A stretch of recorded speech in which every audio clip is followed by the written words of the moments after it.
Bismillah, salam sejahtera bagi kita semua, selamat pagi. Kali ini kita mau bahas tentang bab 6 di e-business dan e-commerce management punyanya Dave Cafe.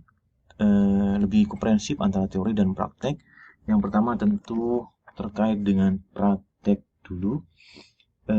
Misalnya kita lihat eh, problem-problem yang sering kita temukan, misalnya dalam supply chain management atau SCM itu apa saja. Kalau yang kita simak itu adalah misalnya saya ambil contoh di sini pengurangan cost tentu, distribusi dan manufacturing, bagaimana agar tetap kompetitif. Nah, tentu di sini bagaimana digital teknologi mengurangi problem SCM dengan mengurangi cost dari distribusi sebuah produk.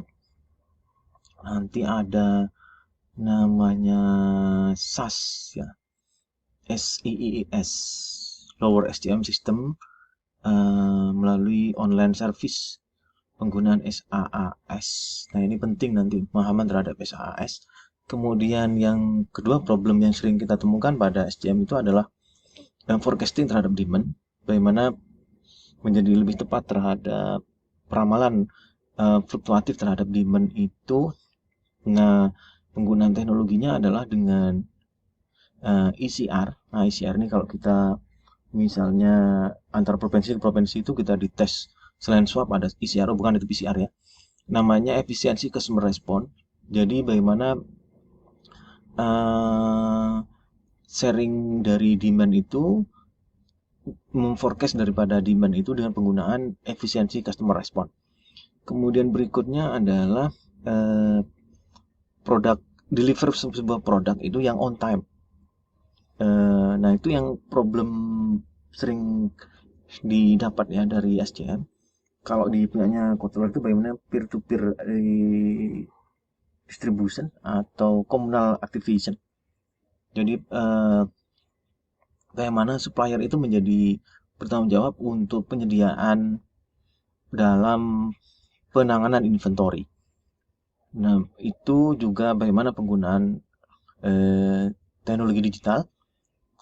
Kemudian tentu di human error itu menjadi penting. High inventory yang sangat biayanya sangat mahal. Nah, itu yang selalu kita lihat trade off atau misalnya kalau ingin barang itu tersedia banyak, misalnya di sebuah yang mendekatkan di hub misalnya yang dekat dengan market misalnya, tentu di situ biaya inventory yang tinggi. Kalau misalnya bagaimana barang itu real time misalnya untuk, nah itu tentu tergantung dengan forecasting yang bagus nanti untuk misalnya dalam satu minggu, dalam satu bulan itu berapa biaya, berapa besar fluktuatif dari demand itu menjadi penting nanti penggunaan ECR di situ. Mari kita simak lebih lanjut, kita ke teori dulu, nanti baru next videonya baru praktek dan tool atau software apa yang bisa digunakan untuk SCM. Nah, ini adalah tentang SCM. Jadi bagaimana mengkoordinasi semua aktivitas dari supplier, dari supplier tentu partner ke customer pada akhirnya. Nah, di sini dari eh, kita lihat di gambar ini melibatkan ada upstream supply chain, ada downstream supply chain. Kalau misalnya dilihat dari customer ya, ada intermediaries, peran intermediaries yang sangat penting di situ untuk mengconnecting. Kalau di upstreamnya itu di supplier dengan organization atau perusahaannya, kemudian kalau downstream itu antara organization dengan customer, atau disebut outbound logistik dengan inbound logistik, atau buy side e-commerce dengan selling side e-commerce. Intermediarisnya ini yang menjadi sebuah bisa dalam inside dari organisasi atau outside organisasi. Kemudian kita lanjut, uh, kalau downstream supply chain itu DSC itu adalah seperti dilihat tadi atau di atas ini, berarti transaction atau transaksi di antara perusahaan dengan customer, dan ada intermediaris di situ. atau sama dengan sell side ya, sisi e-commerce tapi dari sell side, dan kebalikan dengan supply chain network. Kemudian ECR itu kalau di tes swab dan ECR bukan ya, efisiensi customer respon di situ bagaimana membuat satisfying customer memuaskan kepuasan customer dengan mengoptimalkan strategi-strategi baik promosi kemudian dan lain sebagainya. Ini peningkatan efisiensi dalam resource itu penyediaan resource kalau di supplier ya berarti, kemudian pengurangan operation cost yang nantinya didapat tentu di customer dalam distribusi ya, dan distribusi produk itu pengurangan operasional cost-nya, kemudian penyediaan resource itu yang lebih baik dengan lebih efisien. Ada dua kalau yang sisi DSC dengan SC, supply chain down supply chain dengan upstream supply chain, itu dua sisi. Yang pertama bagaimana mengefisiensi dari suppliernya, penyediaan resource yang dari suppliernya, kemudian yang kedua pengurangan biaya-biaya untuk operational cost distribution untuk yang sisi dari sell side gitu ya, dan tentu itu nanti untuk meningkatkan profitabilitas. Kemudian kita lanjut di sini tentang sistem information system atau IT yang bisa dipergunakan untuk meningkatkan SCM, yaitu contoh yang paling bagus adalah BHP Steel atau bluescoopsteel.com. Bisa dicek nanti di bluescoopsteel.com. Nah, itu perusahaan Australia yang penggunaan penggunaan teknologi yang mensupport untuk SCM itu yang awalnya dengan PC, kemudian dengan uang ya, PC ya bukan ya, dengan personal komputer, kemudian sekarang dengan penggunaan software memang yang nanti kita jelaskan softwarenya apa saja yang punya Microsoft ya, misalnya Microsoft 365, kemudian ada punyanya SE kalau tidak salah. Nah, kita coba sekarang beralih ke berikutnya. Nah, ini adalah contoh dari ECR, efisiensi customer response. Jadi ini adalah konsep yang dikembangkan dari bisnis food retail, jadi di USA, kemudian dia dipakai untuk beberapa produk gitu ya. Awalnya di consumer product memang untuk food, kemudian dari retail dan lain sebagainya. Nah, ini kita lihat di situ new product, distribute product data, kemudian create produk lokal dulu, kemudian prepare production dan logistik menjadi penting, kemudian baru jadi flow di situ, internal proses organisasi itu bagaimana untuk memperkenalkan sebuah produk baru menjadi penting nantinya untuk SCM-nya. Nah, sedangkan penggunaan dari ECR itu sendiri adalah tujuan dan strategi yang dipakai untuk ECR itu apa aja untuk tujuannya. Yang pertama tentu ada timely, tepat waktu, kemudian akurat, kemudian tentu information flow-nya sudah tidak pakai kertas lagi, paperless. Paper itu kertas, less itu leso. Kertasnya leso bukan no paper ya. Paperless information flow. Kemudian bagaimana organisasi strateginya adalah tentu dengan penggunaan information system untuk merevisi dari proses organisasi, dari proses bisnis. Misalnya sebelumnya yang less efisien menjadi more efisien. Kemudian bagaimana membuat produk flow itu sendiri. Tujuan yang kedua adalah membuat lebih variasi dan cocok dengan konsumsi yang banyak. Level konsumsinya misalnya banyak, itu disesuaikan menjadi produksinya menjadi lebih banyak, produk flow-nya menjadi lebih banyak. Nah, ini yang menjadi tantangan memang di kita begitu. Misalnya seasoning, misalnya musim-musim tertentu ada, misalnya musim musim sekolah baru buka itu banyak belanja untuk kebutuhan-kebutuhan sekolah, misal kebutuhan untuk seragam, kebutuhan untuk buku. Nah, setelah itu baru lama ada dana. Ini bagaimana untuk mematchkan product flow itu tentu dia dengan penggunaan ECR. Kemudian optimalisasi produktivitas dari retail dan inventory. Nah, bagaimana dia menggunakan efisien store assessment nanti.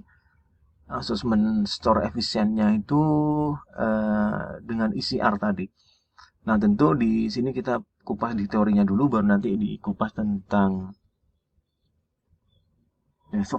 softwarenya dan toolnya apa saja. Kemudian yang berikutnya adalah tentu tentang time, real time, on time gitu ya, dengan reducing cost di ordering prosesnya. Order proses itu terlalu lama, misalnya saya ingin membeli sebuah misalnya produk, tunggu waktu yang lama, biayanya yang lama. Nah, itu bagaimana strategi dengan efisien replacement itu. Kalau punyanya marketing 5.0 di Kotler itu namanya tentang real peer to peer distribution. Jadi pendistribusian yang yang apa namanya communal activation namanya. Kemudian maximize efficiency of promotion. Nah, ini tentu promotion tidak hanya di vertical side. Sekarang promotion itu integrate dengan entire supply chain planning. Jadi promosi itu sudah menjadi satu dengan supply chain planning, itu sudah menjadi di awal sudah menjadi satu. Kemudian NPD, maximize effective of new product development-nya itu gimana? Nah, NPD proses itu melibatkan banyak partner. Kalau low touch itu biasanya di outsourcing, jadi lebih cepat. Kalau di punyanya Kotler 5.0 di situ low touch itu yang core-nya baru. Misalnya untuk Nike itu sepatu, misalnya sepatu Nike itu dibuat di Tangerang misalnya, tapi yang low touch-nya itu outsourcing semuanya itu banyak di seluruh. Jadi Nike itu punya ribuan outsourcing untuk produk apparel dan terutama shoes misalnya, tapi dia untuk core-nya tentu dia yang QC-nya, kontrolnya dia. Nah, NPD proses tentu itu meningkatkan dan eh, untuk nantinya memaksimalkan daripada keefektifan dari new product development NPD dengan cara melibatkan orang lain, pihak lain, partner lain. Nah, ini adalah contoh untuk SCM-nya. Kemudian uh, kalau kita lihat dari apa perkembangan ya, perubahan dan perkembangan dari SCM sendiri, dari the past sampai the future itu, kalau prinsip dari supply chain sendiri adalah bagaimana dia mampu untuk memforecast, menginventory, kemudian order, billing. Nah itu eh, tentu sudah ada di ERP. Di ERP sendiri sudah menyediakan beragam software. Nanti kita tunjukkan dan kita terangkan tentang ERP software apa saja yang misalnya the best di dunia. Kemudian yang tantangan yang ke depan tentu bagaimana dia itu SOE, SOA. SOA itu Service Oriented Architecture. Jadi bagaimana mengaplikasikan dan data interchange itu dan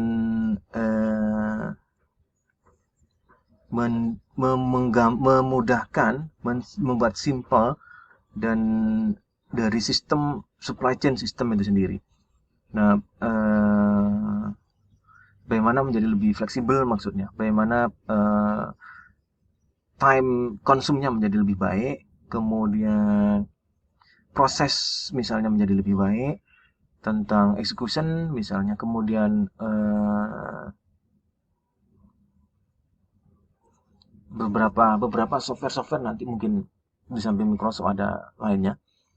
Kemudian di samping itu yang the last but not least yaitu ada vendor manage inventory atau VMA. VMA ini adalah bagaimana deliver supply itu responsif terhadap customer. Jadi misalnya customer yang sekarang tentu menjadi tren yang semakin cepat berubah, kemudian life cycle produk yang menjadi lebih singkat, bagaimana supplier itu menjadi respon terhadap perubahan-perubahan itu. Nah, itu key konsepnya dari VMI adalah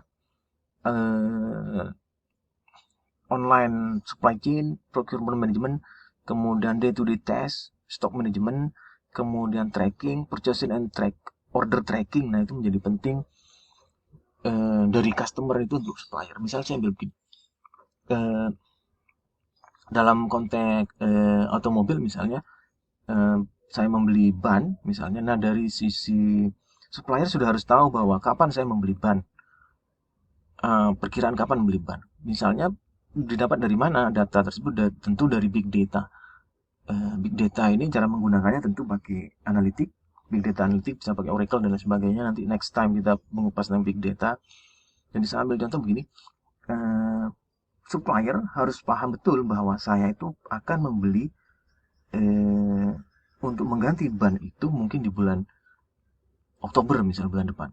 Kenapa? Karena saya sudah memposting-posting di WA atau di Facebook atau di Twitter atau di LinkedIn tentang kondisi ban saya sudah agak gundul. Waktu memposting sudah tahu, oh ini ban sudah gundul. Dan terrekod sebelumnya di VMI bahwa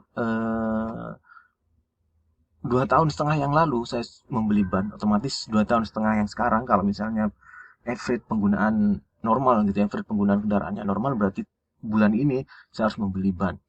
Nah, vendor atau supplier harus tahu bahwa saya harus membeli ban di bulan ini, sehingga dia sudah menyiapkan segala yang dibutuhkan dari perusahaan sebagai supplier dia untuk peningkatan terhadap konsumsi ban di bulan Oktober misalnya, ada peningkatan berapa persen atau ada berapa persen. Respon yang dari itu kenapa bisa? Dari order tracking, dari purchasing data misalnya sebelumnya dimasukkan di big data misalnya, sehingga butuh dari perusahaan-perusahaan itu punya big data yang nantinya bisa dikonsum. The nextnya untuk memudahkan untuk memahami customer lebih dalam, deeply customer, memahami customer lebih dalam tentu membuat keputusan customer yang lebih baik. Terima kasih.